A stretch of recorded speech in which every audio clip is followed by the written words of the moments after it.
Thank you. Those are some big storms heading I in. We've got storm know. trackers out throughout the valley. We're going to use ADOT cameras. We're going to bring you this whole storm as it hits. So when heavy rain falls here in the valley, of course, the roads can be very dangerous. Yeah, no kidding. 12 News journalist William Pitts, he's live now with a look how one Valley driving school is really teaching other drivers to be careful when they're on slick roads. Yeah, we're on I-10 heading south toward those storms. And actually, if we can take the front-facing camera in our car here, you can see it's pretty dark. It looks like it's coming at us. And, you know, we don't get a ton of rain around here.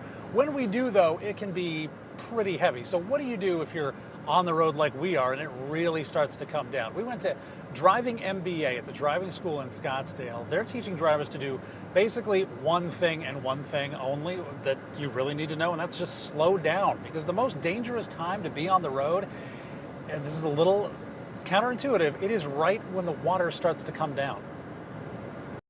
Reduce your speed. I mean, common sense, just reduce your speed and just pay attention because the roads become slicker. The oil starts to come up from the pavement. Put yourself in the right to center lane so people that want to be crazy can do their thing and you stay safe.